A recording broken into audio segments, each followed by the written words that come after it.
Hey everyone, to another review of Rewrite, this time on episode 4.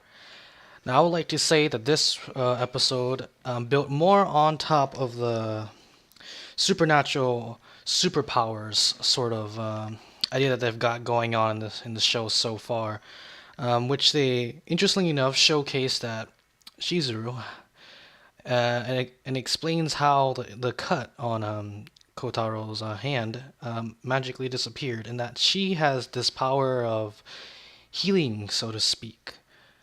Now we see a bit of her backstory, and there's a issue that a lot of flamers and trolls out there are gonna point out with this episode, but I'll get to that near the end of this review.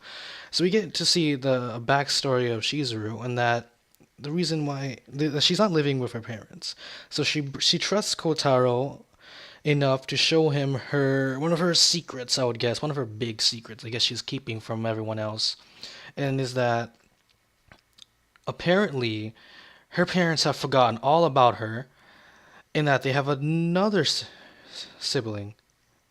She has another sibling, which is her sister, and they've all forgotten about, she's got. I would like to get onto that, and that apparently, um, her parents were both, I guess, killed during this attack, and there was like fire everywhere, and her family is okay. Okay, I'm getting out of. All right, I'm a bit triggered because I made the mistake of going onto the forums and getting triggered.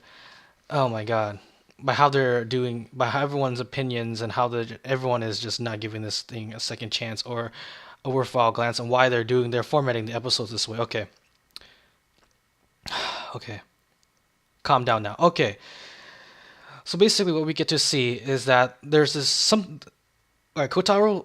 I gotta get my thoughts together. Okay, so her parents and her were seriously injured. More like her parents were dead, or killed. Especially with her father, who had like a shard of glass sticking out of his back. And we get to see this identified flying creature that flies overhead as everything around them is on fire, burning, damaged, or something like that. And we get to see that it's sort of similar to the picture that Isaka, the old man at the antique shop who we met in the last episode in the ramen wagon. Yes, I said wagon for a second there because dragons. Could that have been a dragon? I don't know. It's kind of hard to tell. They're changing some things up with this anime. They didn't technically show some scenes. They didn't explicitly show CGs of certain scenes, and that some of these animations were anime original, giving more detail to it. But anyway, let's go back on topic. And that thing that it could be that Asaka could have taken a picture of that flying identified creature at a faraway distance during the daylight, and at night we see it super up close because it attacked Shizuru's house, and it seemed like from the reactions of when she used her power to heal her parents, resurrect them, or I think she resurrected them because I think they were pretty much dead at that point. That these people come, firefighters, and a guy with a white suit who has a katana, and a guy with a hatchet axe. I'm guessing the hatchet axe was usually, since the city is like, full of trees and stuff. I guess would have to cut down burning trees and stuff to get them out and like go through buildings and stuff. But that's beside the point. Is that he was wearing a katana, which is a bit strange. And the man with the katana says something strange like, "Damn those people." And I'm getting to see that maybe there's some force, some like person or individual or a group that I don't know, like brought out that supernatural creature, like it was like that's probably related to the one that we see in episode 1, the tentacle squid thing, but it's some sort of flying creature this time. Then we get a flash forward of how this is pretty as I played the visual novel for this scene sort of captures the atmosphere and the feelings you were supposed to feel during the scene in the visual novel, but of course they had to condense the part. But here's the thing. Alright, I know that we're not near the end of the review yet. There's still a bit more we can talk about. But I'm so triggered at the form reviews and everyone spreading misinformation that they just condensed her out into one episode. No, this is not Grizzly no Kajitsu. Okay, What they're gonna do, from when I saw the episode, is when I realized that the format that they're going to do this is that they're not going to do any specific girls route. They're doing an anime original route for the Ghost. But what they're going to do is that they're going to introduce the prologue of the routes when you're supposed to go into them, but not fully committing into them. So you can see a bit more of the backstory behind the characters. And we got Shizuru today, and we're going Lucia's next, which I'll go into. Oh my god, I'm just triggered right now. I've I'm about as just teensy bit less triggered than the Qualia Code review. I don't care how you say it anymore. I'm not reviewing that anymore. Like fucking copyright strike was BS. I've got a copyright dispute against them. What is it, Marvelous AQL Music or whatever? I don't care what their name is. That falls under specific copyright. They do not own my voice. Besides, who would want to work for such a scumbag company that does that? I mean, there are other people who have done reviews too, and they haven't got hit except for several. But I'm guessing they want to take down the up and coming anime reviewers. They don't want us to critique their episodes anymore. Oh, I just got off topic. But anyways, we get to see that her power can also not just heal physical wounds, but also, I guess, memories. Well, I guess memories are physical, kind of, as they're the brain. As I'll get to that. That her powers, she overdid them, and apparently, when her parents were arguing all about blaming each other, I guess, for the fire happening or something like that, and they're everything's falling apart, the family, she uses her powers to try to make them forget about their problems, and apparently part of that problem, from what the anime shows, is that Shizuru was part of their troubles as well, but not like in the trouble that they angered her, but that they're worried that what's going to happen to her if the marriage falls apart. So I guess when she used her power to try to make them forget all the bad things so far to fix the family, it kind of got caught up in her, and they forgot about her. And her little sister, well, if we can assume, shares her dad's hair, and that she was probably conceived. No, she was definitely conceived after they forgot about Shizuru, and the teacher's name, I forgot her name. Something with a K, I think. Something. I don't want to butcher her name right now, since I can't even get the first part of the of the enunciation right. Apparently Shizuru and her are part of this organization that deals with superpowers, and that they picked her up after her powers were revealed. And also, her powers healed her eye, and also gave her heterochromia, the golden eye, the different colored eyes and all that. And the song they used, Koi Boomy, I think it's Love Letter, was used at a right moment when she said that. Oh, when she did that thing when she turned back towards Kotaro, and it's like, yeah. Just thinking about it makes me sad and also angry at the same time, because I'm thinking back to those assholes, oh my god, on the forums. I swear, it's like everywhere you go, you get triggered no matter what, especially on Rewrite. There are people who are just not giving this thing a fair review. And why is this review going so long? It's because I have a lot to say compared to other anime reviews. And as I get better at analyzing episodes and all that, these episodes won't be these reviews episodes won't. Yeah, review episodes won't be as long, or they can be as long if I want to go into more depth, which I should probably do. What else is there? I lost my train of thought there because Oh yes, the ending scene with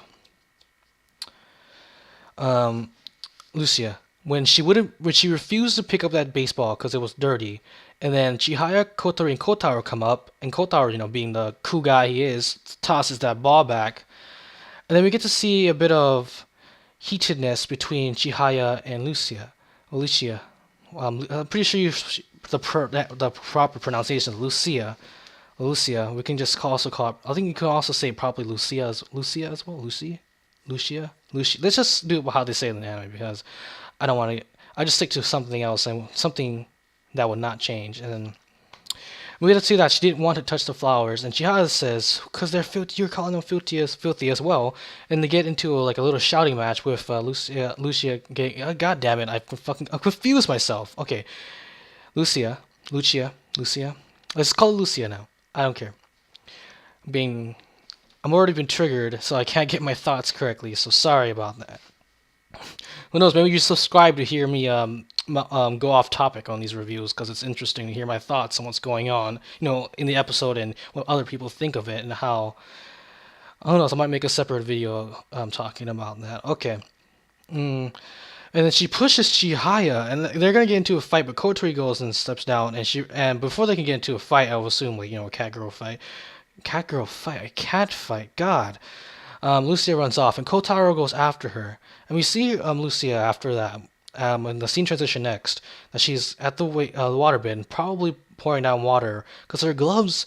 Yeah, I think you have to be paying close attention. Were kind of wet and all that, so she probably like washed her hands after pushing Chihaya. And then she says something, a very interesting statement, saying that you think that I was born this way, and for anime only watchers who are taking for not taking for granted, but taking for face value, and sticking in the anime, even though not a lot of questions were answered, and it might feel a bit fast paced.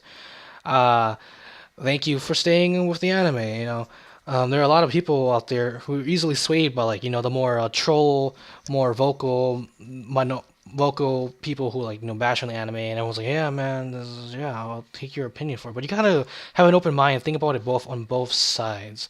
Rare has so much potential going on for that, and there are all those people who are just like, oh, it's harem anime or it's too rushed. And visual novels players who, like me, are enjoying the anime for what it is. I mean, 8-bit having a limited budget and all that, and oh my god, and the original players were just salty, just flaming this episode. Oh my god, just from the few posts that just appeared for episode 4, it was enough to get me triggered.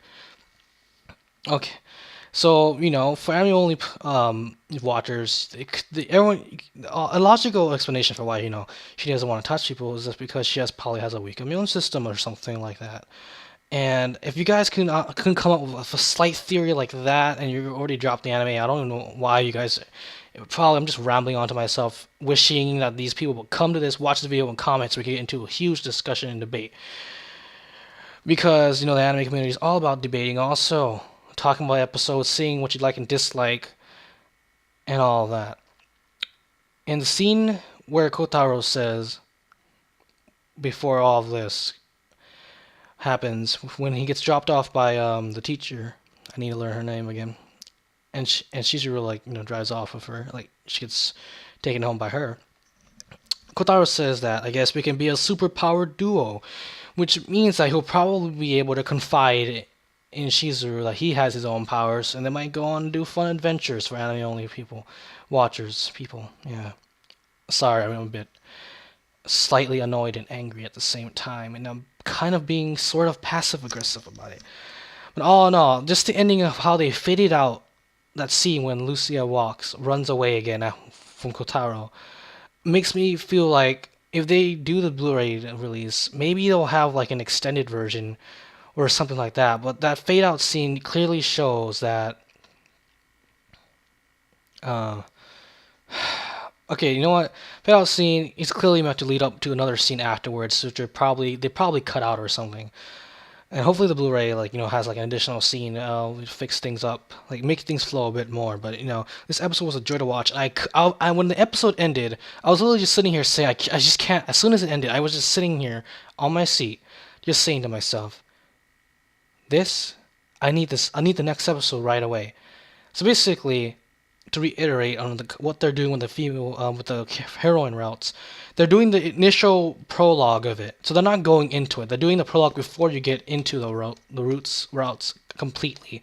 And they're just going to show off the backstory. Why can't salty visual novel only people get that? Of course, the impact of all these characters, that they would have go all into the original anime route and have these characters start acting, throwing us into deeper conflicts and all of that. I'm standing up now because I'm getting slightly agitated more. Is that at least if you have some slight background information, you'll be able to slightly relate with them. And why can't these people have an open mind about that, or even understand? They just want everything to be pitch perfect, everything to be their exact vision. Oh my god, it's oh my god, I almost fell over because I'm so angry. Oh my god, why can't they understand that animation isn't an easy friggin' thing. Oh my god, or scheduling and all that, and trying to animate a huge visual novel.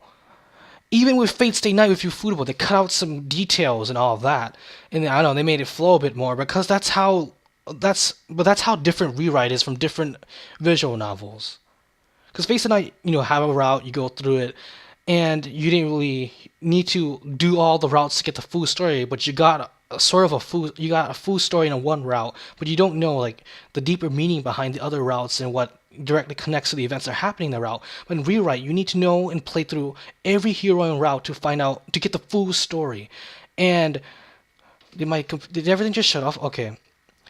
And what I can see what the animation studio and Tensho, who is in charge of doing the anime, the director, I am pretty sure, I think, is doing, is he's trying to do it in a way that will make only viewers and the less salt. I'm pretty sure visual novel players in Japan, you don't expect it to be a full complete adaptation because, and I'm pretty sure they set their sights their expectations high or low, but I think they understand.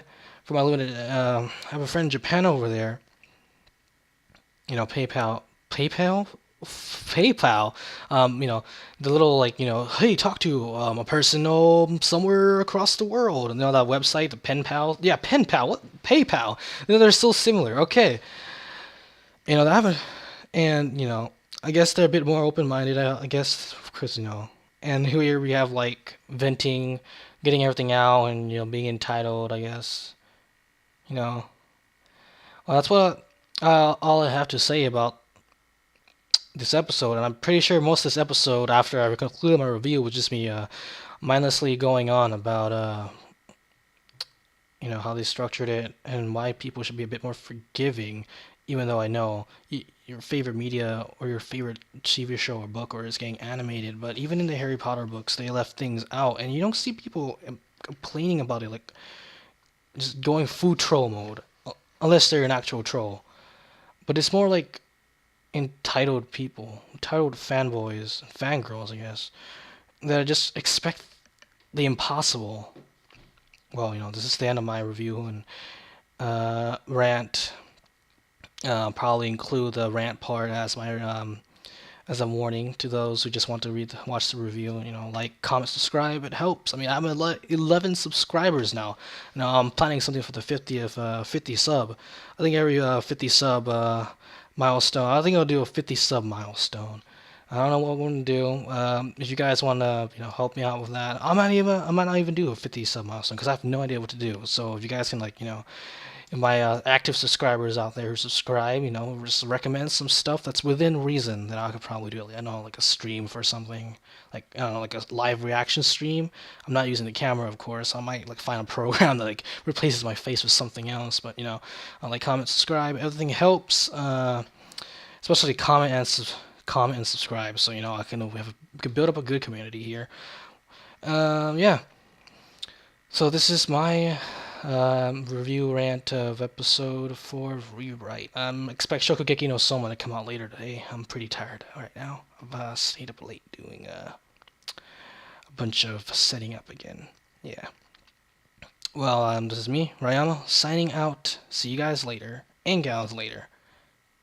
Maybe I should just categorize everyone as guys, because that's what you usually use, right? Okay, enough rambling. See you, everyone, later. Bye. Shokugeki no Soma's coming out soon. Just wait.